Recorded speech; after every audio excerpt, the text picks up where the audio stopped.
कांग्रेस को तो टार्गेट करेंगे, टार्गेट करंतु। से कहले कांग्रेस किछि करने आमे एटा कोन करिछु।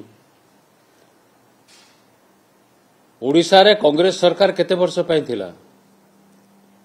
70 वर्षरु अधारु भी कम वर्ष पाई कांग्रेस सरकार थिला एवं स्थिर सरकार केवल 3 थर थिला, 80, 85, 95। अन्य समय स्थिर सरकार नथिला कांग्रेस सरकार किछि समय थिले भी।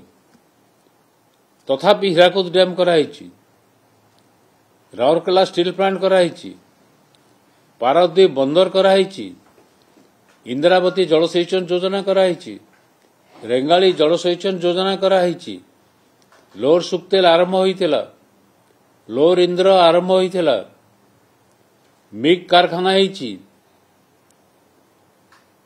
आहरी बहुत कारखाना बड़ बड़ कारखाना होइछि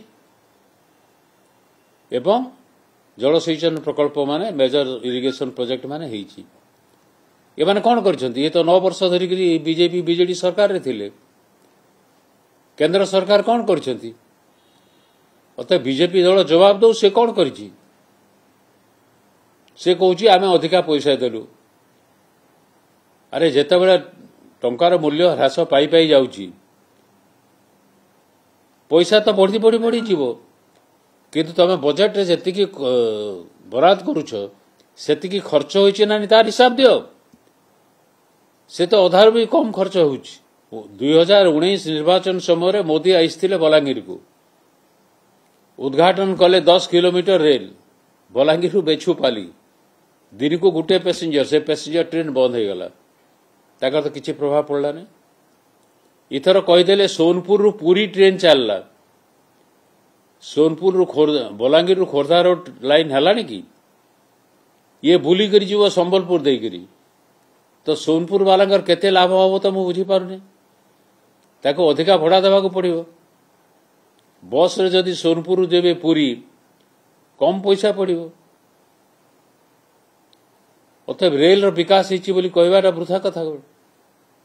तमे टंका देते पार कि से टंका रे कोन हेइची ताके तो तमे कहून, एवं गोटे बड़ फिगर दे दउछंती। जोटा बिल्डिंग उद्घाटन करी आसिले से अनुष्ठान तो केबुटू चललानी। कथा कहले लोकन को बोका बनाया पे से माने एक्सपर्ट।